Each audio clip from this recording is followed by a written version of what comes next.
아주 특별한 손님을 모셨습니다. 저희 엄마입니다. 너를 키울 때 엄마가 엄청 너무 힘들었거든. 아, 내가? 너무 매달리고 아들은 너무 힘들겠네. 이거 쉬운 거 아니야? 내가 선생님한테 질문한 게 선생님 자폐가 뭐예요? 초보 운전으로 길을 쓰면서 우선 남북을 막 다녔지. 그냥 오로지 아이한테 24시간 올인한 거야. 장애아를 키우는 엄마들 자기 자신을 좀 챙겼으면 좋겠어. 근데 아이의 힘든 게 어느새는 즐거움이 되고 기쁨이 되고 보람이 돼버렸어. 엄마 자꾸 눈물 나오는데 어떡하니? 괜찮아. 아주.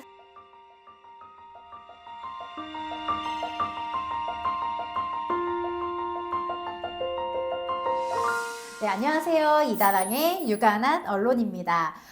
제가 제 채널에서 첫 번째 게스트로 누구를 모실까 진짜 고민을 많이 했어요. 그러다가 제 채널답게 진정성 있는 이야기를 담아보면 어떨까 싶어서 아주 특별한 손님을 모셨습니다. 자, 누구냐면 저희 엄마입니다. 아마 이제 인스타그램이나 여러 가지 채널을 통해서 저를 보셨던 분들은 많이 아실 텐데요. 제가 이제 발달 장애를 가진 동생이 있습니다. 그래서 저희 엄마가 동생을 키우느라고 되게 많이 애쓰고 고생하셨는데 이 이야기가 누군가에게는 굉장히 도움이 될 수 있을 것 같다라는 생각이 들어서 한번 진솔한 이야기를 나눠보고자 오늘 모셨습니다. 엄마 반갑습니다. 안녕하세요. 소개 좀 해주세요. 저는 90년생 35살 발달장애, 그러니까 자폐아죠. 아들을 키우고 있는 그로인망 엄마이자 자폐 아동을 키운 엄마입니다. 감사합니다. 와주셔서 감사합니다, 네. 엄마. 오늘 엄마에게 편하게 반말로 할게요. 하던 대로. 네, 그래. 그래서 저랑 동생이랑 5살 차이예요. 그러니까 제가 5살 때 동생이 태어난 거고. 그렇죠. 그죠? 90년생이니까. 그죠? 제 동생이 처음 장애가 있다라는 걸 알았을 때 동생이 몇 살 때 기준이었고 그 다음에 그때 상황이 어땠는지 좀 물어보고 싶어요. 어때? 너를 키울 때 엄마가 엄청 너무 힘들었거든, 솔직히. 왜냐면 너무 울고 아, 내가? 너무 매달리고 업어달라고 해서 너무 힘든데 응. 동근이를 딱 나니까 너무 편한 거야. 왜 그러냐면은 뭐 달라고 하지도 않고 보채지도 않고 엄마한테 칭얼대지질 않았어. 그러니까 이렇게 쉬운 애기 육아가 너무 쉽겠구나. 딸은 너무 힘들게 해줬는데 아들은 너무 이거 쉬운 거 아니야? 그런데 그게 착각이었어. 어느 날 그 감기를 알았는데 열이 굉장히 올라갔고 이 머리 속까지 손바닥 발바닥까지 10곳이 피었어. 그냥 단순하게 그냥 소아과 가서 치료했는데 그 뒤로 아예 이상한 거를 이제 내가 느끼기 시작했지. 예를 들면 뭐냐면은 엄마가 내가 건드리지 않으면 어느 한 곳에 집중해서 엄마가 소용이 없는 아이. 엄마를 너무 편하게 주는 아이. 안 찾는 거지. 그리고 아이들 대본에 옹알이를 한다 그랬는데 얘가 옹알이를 했던 기억이 안 나는 거야. 그리고 어느 나이가 3살이 넘어가는데 다른 또래, 우리 아파트 다른 또래 애들은 말을 하는데 얘는 말을 안 해.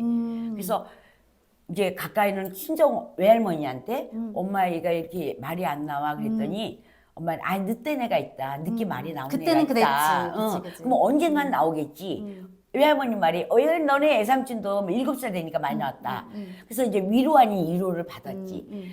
근데 이제 어느 날 데리고 나갈 외출을 했는데 버스를 탔는데 사람들이 막 하나씩 타기 시작하니까 버스 안에서 발작을 일으킨 거야. 답답한 걸 느낀 거지. 그래서 내렸어. 내렸는데 그냥 땅바닥에 들어 눕는 거야. 그러니까 사람들 구경꾼들이 막 오는 거야. 애를 막 끌다시피 집에 와고 내려놓고 엄마 막 울었어. 너무 창피한 거야. 그때는 장이라는 걸 생각 안 할 생각했어. 장난감을 갖고 놓으면 다른 아이들은 자동차 남자면 윙윙 하고 놀아야 되는데 얘는 바퀴를 돌리는 거야. 아주 전형적인 그렇지? 자폐였네. 그리고 놀이터를 갔는데 아이들은 놀이터 안에서 놀이기구를 미끄럼틀, 시소 이런 걸 타는데 동근이는 놀이터 밖을 도는 거야. 그 놀이터를 가면 슬리퍼를 신고 가야 되는데 얘는 발바닥에 흙이 묻는 게 싫은 거야. 그래서 놀이터 갈 때는 정장을 해야 돼. 양말 신고 구두 신고 흙이 절대 모래가 안 들어가는 신발로. 아주 옷도 제대로 갖춰 입어야 돼. 옷에 물에는 싫어. 엄청 이제 강박적이고 예민하게. 장갑까지 끼워야 되는 상황까지 왔어. 그래서 그런 어려움 속에서 마침 교회 지인 중에 한 분이 의사분이셨어. 그래서 아이가 이런데 검사를 받아봤으면 좋겠다는 얘기를 내가 상처해볼까봐 직접 얘기를 못해서 아빠를 통해서 얘기를 한 거야. 조심스럽게. 그래서 어느 신경정신과를 병원을 소개해 주신 거야. 그래서 이제 가서 이제 그때는 컴퓨터가 없고 선생님들도 이 필기도구를 이용해서 맞아, 이렇게 하는 수동 검사할 선생님이었지. 때니까. 90년대니까. 그때 아이가 몇 살이었냐면 그 검사를 받을 때 만 5세. 늦었다. 그러니까 늦었지. 요즘 영유아 엄마들은 뭐 1살, 2살 때 정보가 많으니까 벌써 그치. 딱 검사 기간을 찾아가는데 나는 그때 몰랐지. 우리 아이가 장애라는 건 생각도 못하고 문제가 있을 거라는 생각도 못했지. 그치. 그래서 병원에 가서 이제 검사를 받는데 결과는 유사자폐증. 유사자폐. 그때는 발달장애라는 용어가 없던 때야. 유사자폐증 아니면 자폐성 장애. 너무 놀랬겠다. 이렇게 나왔는데 몰랐어. 그랬더니 선생님이 요만한 두께의 복사본을 하나 준 거야. 집에 가서 엄마 공부하세요. 그래서 집에 와서 쭉 읽어봤는데 자폐란 뭐고 자폐 행동은 어떻고 나왔는데 너무너무 우리하고 똑같은 행동들이 많은데 자폐라는 게 스스로 자기를 가둔다는 뜻이었대. 그러니까 예를 들면 조개 껍질 같은 거야. 조개 껍질 안에 들어가면은 남이 열어줘야만 나오지 내 스스로 열고 나올 수가 없어. 그런 게 자폐라는 거 할 때 자폐에 대한 이해를 했어.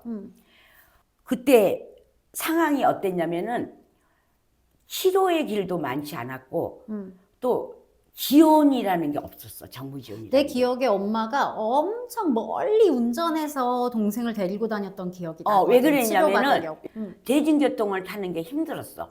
버스는 그치. 물론이고 택시도 아이가 조용히 있던 아이가 산만한 행동이 나오기 시작했어. 상동행동도 하고. 어떤 행동이었냐면 돌출 행동이 있었어. 그래서 손을 잡고 가지 않으면 애가 돌발해서 찾기로 뛰어든다든지 그냥 땅바닥에 누워서 막 비빈다든지 그런 행동이 나왔기 때문에 도저히 이런 버스나 이런 택시를 이용할 수 없었어. 그래서 엄마가 찌르쓰고 한 번에 운전면허를 합격했잖아. 그치. 그래갖고 아빠가 준비해준 차를 마련해가지고 정말 서툰 초보 운전으로 길을 쓰면서 먼 거리 장거리를 동서남북을 막 다녔지. 먼저 언어가 터여야만 행동이 교정된다는 얘기를 들었거든. 그리고 아이한테 인지를 많이 넣어줘야만 언어가 나온대. 근데 우리 동구이는 어땠냐면 너도 알 거야. 3살 때 글씨를 익혔잖아. 맞아, 스스로. 맞아. 한글을 익혀갖고 난 천재인 줄 알았어. 그래서 글씨에 너무 집착을 해서 글씨를 쓰고 읽지는 못했지. 발음으로 냈는데 너 책을 전집에서 뭐 찾아오라고 찾아왔잖아. 맞아. 긴 문장도. 3살 때 한글을 터득한 애야. 천재인 줄 알았는데. 천재야. 근데 인지라는 게 학습이지. 학습을 심어주기 위해서는 전문적인 교육이 필요했어. 그 교육을 이렇게 남이 서포트 해주는 사람도 없었고 방송 매개체도 없었어. 내가 찾아야만 했어. 맞아. 인터넷이 없어. 유튜브도 없어. 그럼 내가 발로 뛰어야만 했어.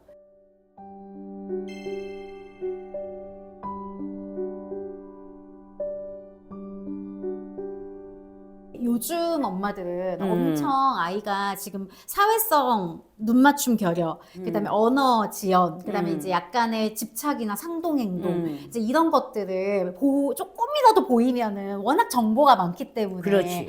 그냥 막 바로 병원에 대기 걸고 또 치료도 사실은 동네 기반으로도 엄청 많거든. 근데 내가 엄마 얘기 들어보니까 내가 그때는 이제 어려서 엄마 옆에 못 있어줬지만 그렇지. 든든하게 엄마 너무 막막하고 힘들었을 것 같은 거야. 근데 이제 유독 힘들거나 어려웠던 에피소드나 그런 게 있을까? 한 번은 서울에서 번잡한 잠실에서 어느 치료를 받은 적이 있는데 아이가 잠깐 내가 손을 잡고 놓는 상태에서 아이가 없어진 거야, 순간적으로. 그래서 사거리로 나와보니까 8차선 도로인데 우리 애가 어디로 갔을까를 전혀 알지를 못한 거야. 그래서 엄마 짐작으로 촉이라는 게 있잖아. 지하로 내려갔어. 지하로 내려가서 찾았더니 어느 그 상품 진열대 밑에서 그 정렬된 공고를 보고 있는 거야. 피자집이 있었던 그때 유명한 피자집이 건너편에 있는데 고기를 목표로 그냥 못 무단 꽂히면 그냥 횡단한 갔구나. 거야. 이런 어려운 일이 있었어. 이게 돌발 행동이라든지 그리고 산만한 행동 그리고 이제 약간 말이 안 나오니까 괴성을 좀 지르지. 으아하는 거. 그치. 그런데 다른 사람 볼 때는 너무 참 이상하지. 버릇없이 그치. 이렇게 된 거야. 그러니까 전철, 버스, 택시 이런 거는 생각도 못했고 오로지 내가 승용차에 데려가서 하루에 한 4건을 다녔지. 그치. 그때 오는 어려움이 한 가지 있다. 뭐냐면 경제적 어려움. 그치. 왜냐면 그때 아빠도 30대고 엄마도 30대야. 돈이 없지. 그러면은 아빠도 샐러리맨이고 엄마는 집에서 아이들 잘 키우는 현모양처 꿈을 꾸는 엄마였으니까. 근데 그때는 너가 이제 초등학교 입학할라 말라 그럴 때인데 너의 문제도 걸렸거든 사실은. 왜냐면 동생을 키워하기 때문에 너를 키워할 수가 없어서 너의 사립초등학교도 준비하고 있었기 때문에 엄마가 경제적인 부담이 왔어. 예를 들면 아빠의 월급이 동군이의 치료비에 감당을 못할 정도로 그러니까 올라갔다는 지금은 거. 바우처도 많고 그런 건 없었지. 뭔가 서비스가 많잖아. 없었어. 근데 내 기억에도 지금 내는 돈만큼 그때 냈던 더 냈지. 것 같아. 근데 그때 물가 상승률을 고려하면 그렇지. 진짜 어마어마하게 비쌌던 거야. 회기당 그렇지. 비용이. 그러니까 경제적으로 너무 어려웠을 것 같아. 그러니까 지금은 사실 조금 초기 개입을 하기도 너무 쉽고 그래도 이제 지원도 되게 많아. 근데 엄마 얘기 듣다 보니 그때는 약간 이 장애 아이가 있는 가족이 몸빵으로 다 막아야 되는 구조인 것 같아. 뭐가 지원도 많이 지원도 없었고 없고 정보도 없고. 근데 이제 그렇다고 해서 이제 요즘 발달장애 아이나 뭐 장애를 가진 아이를 키우는 부모님들이 이제 쉽지는 않은 게 아무리 오픈해서 키우고 뭐 그렇지. 유튜브 컨텐츠도 많고 이렇다고 해도 내가 이렇게 가만히 보다 보면 너무 그 외로움과 그다음에 이제 앞으로 어떻게 될까 이런 거에 대한 이제 고민이 느껴지거든. 그래서 사실 엄마를 오늘 초대한 진짜 중요한 이유이기도 한데 좀 이분들을 약간 지지해줄 만한 선배 마음의 약간 조언? 이런 거를 몇 가지 해주면 너무너무 좋을 것 그렇지. 같아. 지금은 2000년대지만 내가 아이를 키울 때는 90년대잖아. 참 막막한 시대였거든. 근데 이제 내가 홀로 다 감당해야 되는 시기였는데 그 너랑 같이 봤던 영화 마라톤이라는 게 있었잖아. 거기서 자폐아동을 다루는 영화 있지. 맞아, 마라톤. 그 영화가 나오면서 사람들이 자폐라는 무엇인가를 많이 알게 됐어. 그래서 어디 가서 애가 이상을 하고 얘 자폐니까요 이해해 주세요 하면은 알아요 자폐. 네. 인식이 좋아졌구나. 이 정도로 좋아졌어. 그 영화의 영향이 굉장히 컸었지. 그리고 이제 학교에 입학을 했는데 어떤 엄마 부모님이 있었냐면 아이의 장애를 숨기고 살았던 거야. 집안에서 그냥 데리고 있다가 취약 통지서를 받고서 학교를 왔는데 엄마도 아이도 세상 밖으로 처음 나온 거야. 아이고. 그러니까 장애를 숨긴 거지. 나와 보니까 우리 아이가 전혀 다른 아이였어. 그때 그 엄마가 비통하게 하는 걸 많이 봤거든. 그래서 지금 영유아를 장애를 키우는 엄마한테 도움이 되고자 내가 말하고 싶은 말은 처음 중요한 거는 그 아이의 장애를 인정을 해야 돼. 엄마가. 근데 엄마가 자기의 장애를 인정 안 하는 케이스가 많아. 그치, 인정하기 쉽지 않아서. 그리고 내 가족, 먼저 가장 가까운 남편, 아니면 형제, 자매, 먼저 장애 사실을 알리고 협조를 부탁해야 돼. 오픈하고 협조를 구하라. 예를 들면은 우리 아이는 친척들 모임 때 다른 애들 조카들랑 어울리고 겉도는데 나는 얘 하나 돌보기 힘든데 집안일을 해야 돼. 그럴 때 우리 부모님이 우리 손주는 저러니까 얘가 힘들겠다. 너는 잠깐 좀 아이 쉬어라. 이런 아이를 통해서 내가 얻은 것도 있거든. 좀 배려받을 수 그렇지. 있지, 배려가 그치? 있었거든. 그러니까 아이의 장애를 인정하고 먼저 또 아이 장애를 여러 사람한테 오픈해야 돼. 우리 아이는 이런 아이니까 협조하시고 이해 부탁합니다. 그 얘기가 아직은 엄마는 아직까지도 이 습관이 돼서 어디 가면은 아이가 우리 아이가 이런 아이예요. 좀 이해 부탁해요. 좀 힘들죠. 죄송합니다. 이렇게 돼. 습관이 그렇게 됐어. 두 번째는 내 엄마의 가까운 사람한테 도움을 청해야 돼. 엄마가 혼자 몰빵해서 내가 지고 가야 된다.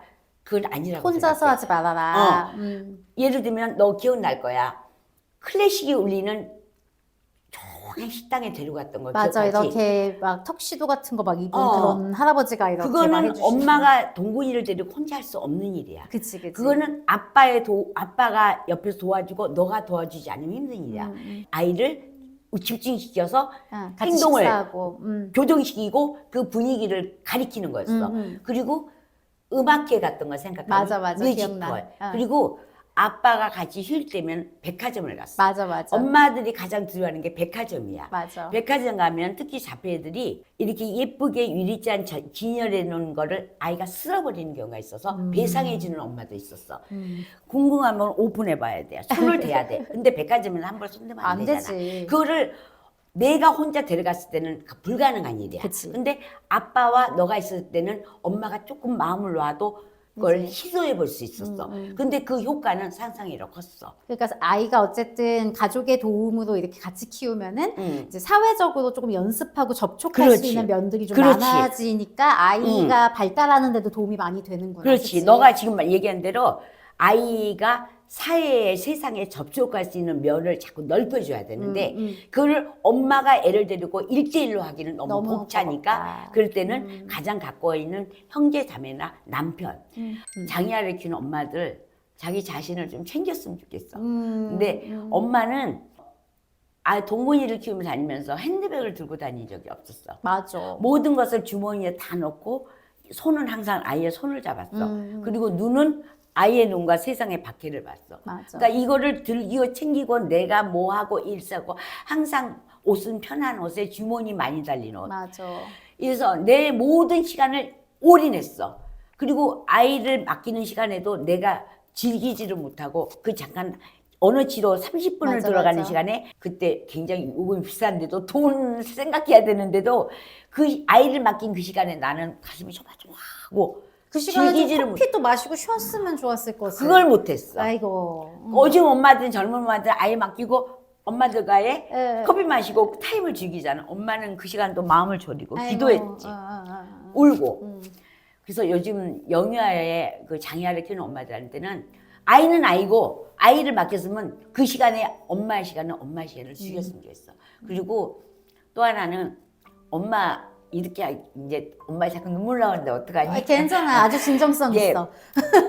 건강을 챙기지 못했어. 그러니까 내 건강을 돌아보지 못하고 그냥 오로지 아이한테 24시간 올인한 거야.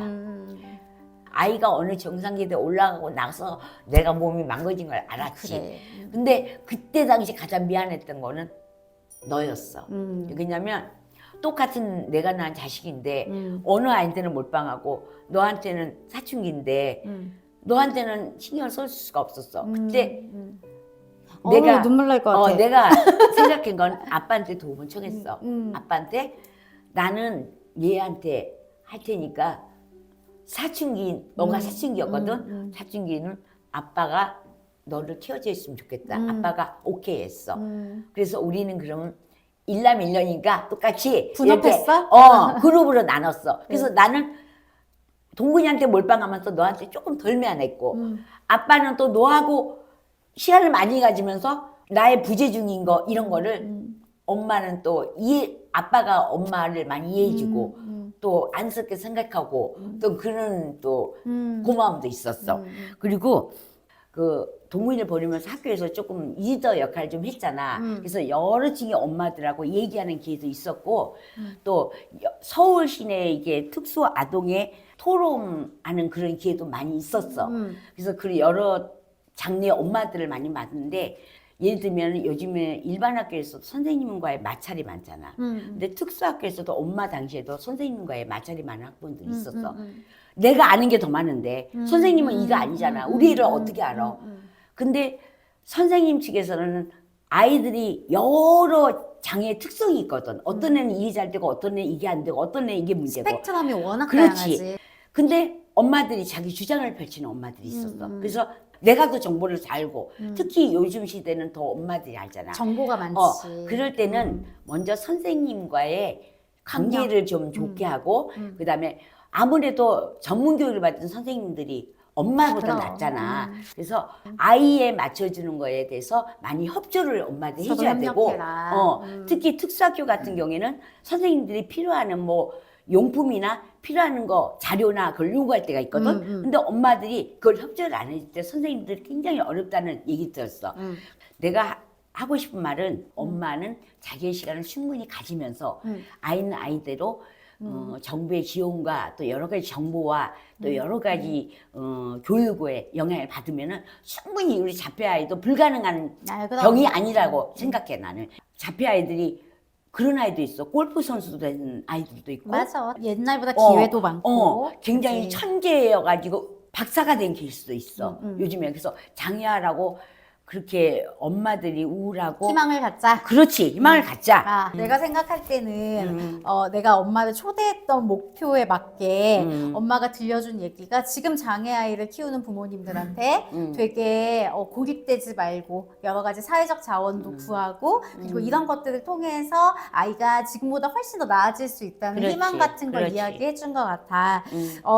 내가 우리들의 블루스라는 드라마를 보고 나서 그렇지, 거기, 인스타그램에 글을 쓴 적이 있단 말이야. 알아. 근데 내가 그때 어떤 얘기를 했었냐면 사실 세상이 훨씬 더 장애 아동들에게도 환대하는 세상이 되어서 그냥 우리 옆집에 사는 뭐 다운 증후군 아이, 그래. 뭐 우리 뭐 삼촌은 뭐 청각장애인 이렇게 우리가 그냥 뭐 이런 것들이 특별하지 않은 세상이 됐으면 좋겠다. 내가 이런 글을 쓴 적이 알았어. 있거든. 근데 엄마하고 얘기 나누다 보니까 사실 예전보다 훨씬 좋아진 것 같고 좋아졌지. 세상이 앞으로는 좋아졌지. 더 좋아졌으면 좋겠고 그리고 이런 인식과 이런 변화에 우리가 오늘 찍은 이 방송도 함께했으면 좋겠다. 이제 이런 생각이 들었어. 엄마가 얘기 하나를 딱 하고 싶은데 너도 장애 있는 가정에서 비장애 아동으로 형제지. 살았잖아. 그래서 너가 거기에 대한 논문도 써서 논문 우수상도 받았잖아. 뭐 그런 거 있다. 근데 엄마들이 걱정하는 게 한 가지 이 얘기는 하고 싶었어. 이 왜? 방송을 통해서 왜냐면은 그 중간에 아니면 첫애가 장애하거나 아니면 막내가 장애아일 때 아이가 그 집에서 난동을 부리거나 이상한 행동을 할 때 그 비장애 아동이 겪는 스트레스는 굉장히 많아. 그래서 그 비장애 아동이 따로 신경과 정신과에서 치료를 받고 검사를 받는 케이스를 많이 봤거든. 그래서 나는 너가 상처를 받을까 아빠한테 그 점을 아빠한테 부탁을 했고 근데 아빠가 많이 키웠어. 너는 잘 자라줬어. 그 점은 너무너무 고마워. 근데 장애아동뿐이 아니라 다른 형제들에게도 엄마는 좀 신경을 써야 돼. 그럴 때 엄마가 신경 쓸 수 없을 때 도움을 청했을 때는 아빠, 그다음에 다른 자매, 그리고 그 아이가 또 그 나름대로 즐길 수 있는 걸 엄마가 만들어줘야 돼. 그래서 엄마가 나는 잘한다고 했는데 지금 지나보니까 엄마가 이런 걸 이렇게 했으면 좋았는데 이런 걸 못했어. 아쉬움도 있어. 그렇지만 내가 다시 그때 상황으로 돌아간다면 나는 더 잘했을 것 같은 자신감이 생겨. 왜냐하면 정보도 많이 지금 그 시대도 달라졌잖아. 더 열심히 안 해도 돼, 엄마. 그래서 그 얘기를 한번 해주고 싶고 엄마들이 대부분 어떻게 내가 이런 장애아를 내가 낳고 내가 키우게 됐을까? 내가 폐교를 잘못했나? 아니면 임신 중에 내가 약을 잘못 먹었나? 아니면 내가 얘를 키우는 과정에서 내가 얘한테 어떤 잘못된 행동을 했나? 아니면 내가 신앙적으로 죄를 받았나? 그런 말 있잖아. 어른들이 뭐 전생에 뭐 죄를 져서 업보다? 내가 업보다?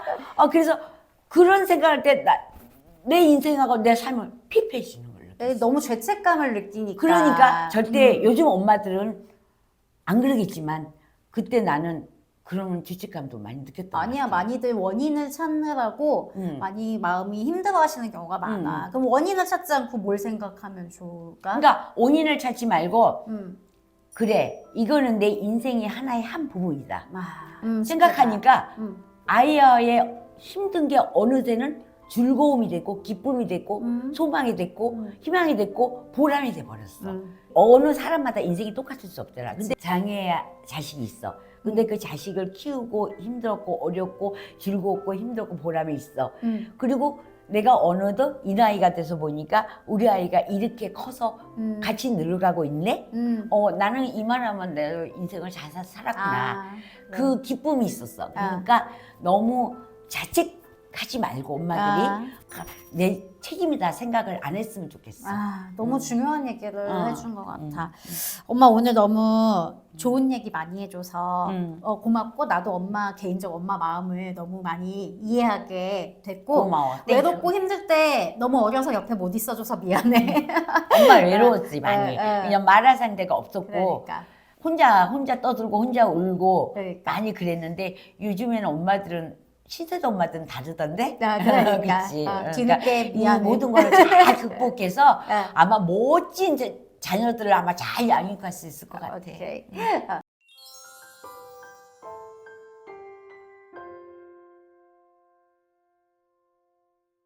네, 오늘 저의 유튜브 채널의 첫 번째 손님으로 저희 엄마를 모신 이유 뭔지 아시겠지요? 그래서 사실 저의 뭐 인스타그램이나 유튜브 이런 걸 봐주시는 부모님들 중에 장애 아이를 키우는 부모님들이 되게 많아요. 그런데 오늘 저희 엄마가 선배 마음으로서 들려준 여러 가지 이야기들, 특히 이제 원인을 찾기보다는 나의 인생에서 해야 할 숙제들을 이제 발견해 나가는 것, 그리고 또 너무 고립되지 않고 정서적으로 개방하고 또 자기를 챙기면서 육아해 나가는 것. 그렇지.